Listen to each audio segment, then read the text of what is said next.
Walt Disney is the creative genius behind many of our childhoods. If it wasn't for him, children's entertainment would perhaps be very different than what it is today. The American film producer completely changed the game of the ways in which content was created. He's the absolute pioneer of the American animation industry. With his skills, he introduced so many techniques within the art of cartoon making that his ideas are still relevant and fundamental today. His business venture, the Walt Disney Company, is now one of the biggest names in the world. Even after Walt's death, Disney has single-handedly been dominating the entertainment world. Walt currently holds the record for winning the highest number of Academy Awards, even after his death. But how did Walt make it this big? His story isn't all sunshine and rainbows.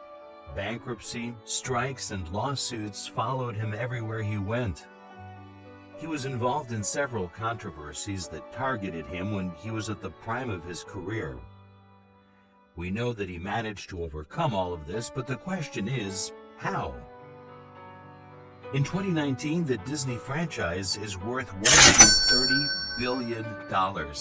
It owns rights to some of the most famous entertainment studios, including Marvel, Pixar, and ABC Studios.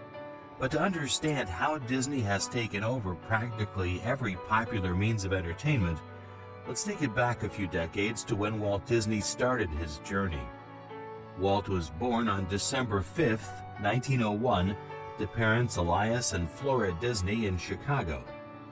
Walt grew up with his family on a farm. Walt came from a poor family.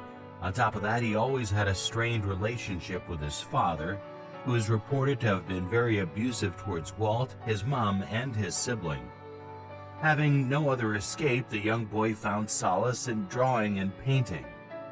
His love for drawing ultimately got him a job as a draftsman at an art studio in Kansas. It was here that he met his future business partner, Ub Iwerks, who was working there as an animator. Their friendship took off immediately. In 1920, the duo attempted to start their own company. Sadly, Walt's first ever cartoon company went entirely bankrupt.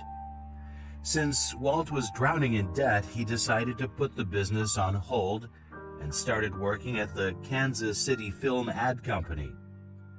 After working at the company for a couple of years, gaining experience and trying to pay off his debt, in 1923, Disney, Iwerks, and his brother Roy finally inaugurated a Hollywood studio. The studio was named Disney Brothers Studio.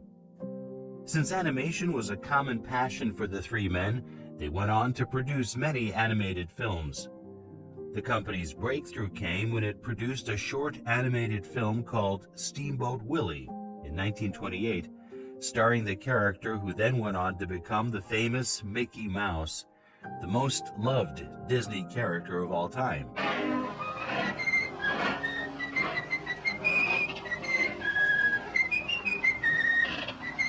It was the first ever Disney film to feature completely synchronized sound, something that Walt had innovated specially for the film. Steamboat Willie went on to become the most popular cartoon of its time.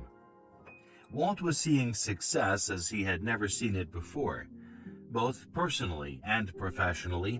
In 1925, he had gotten married to ink artist Lillian Bounds and started his family, which consisted of 2 daughters. Not many people know this, but right after the creation of Mickey Mouse, Walt had suffered from terrible anxiety. His new concepts were rejected more than 300 times. Other than that, his ex-employer had also stolen the best animator Disney's company had. As a result, most of the films that Disney created ended up being box office failures. He was also in legal trouble for perpetuating black stereotypes in some of his films. People labeled him as a racist. Basically, everything seemed to be going downhill, and Walt was losing money at the speed of light. All of this led to a complete mental breakdown, and he had to take some serious time off with his family to stabilize his health. Most people thought that this was the end of Disney, but were they wrong? Walt came back bigger and better than before.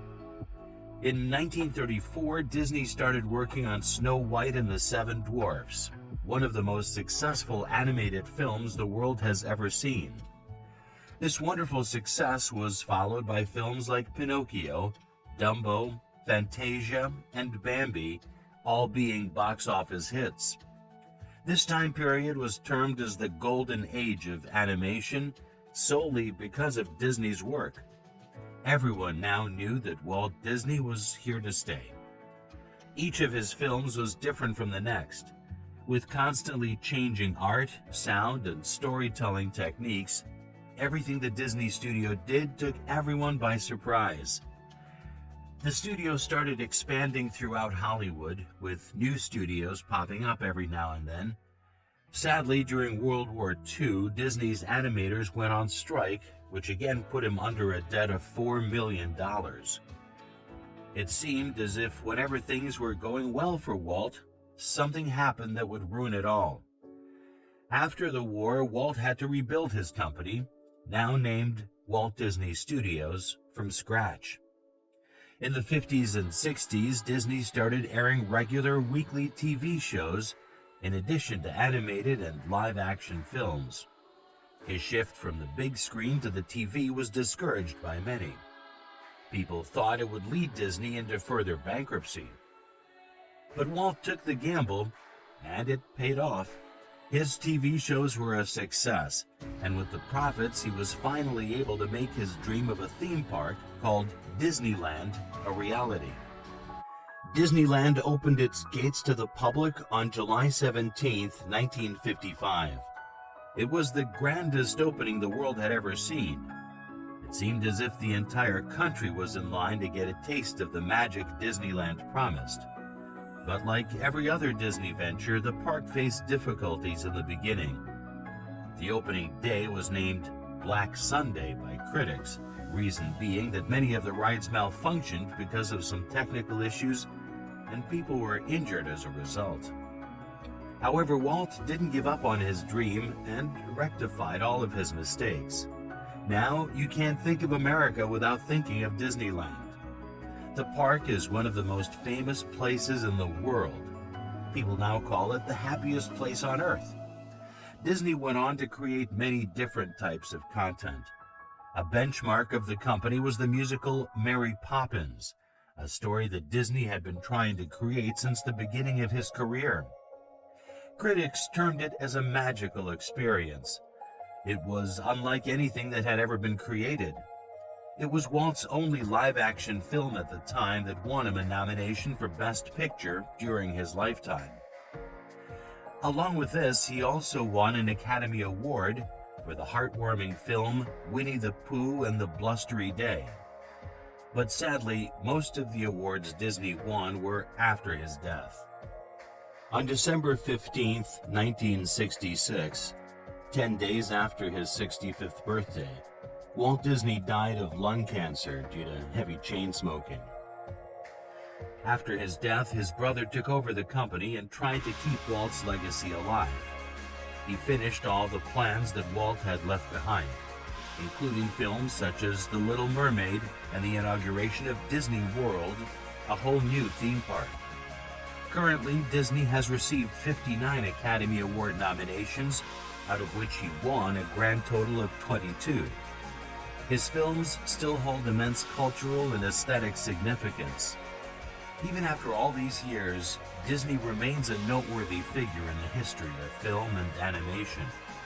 With so many things going wrong for him, from having no proper art education, growing up in an abusive household, and facing so many difficulties at everything he initiated, Disney faced all of this and proved to be one of the most celebrated filmmakers of all time.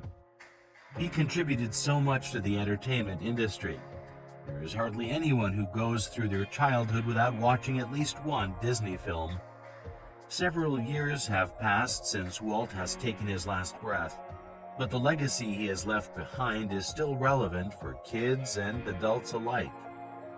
Walt sacrificed practically everything he had for his dream. If he was alive right now, we bet he would be proud of how many lives he has managed to change with his magic.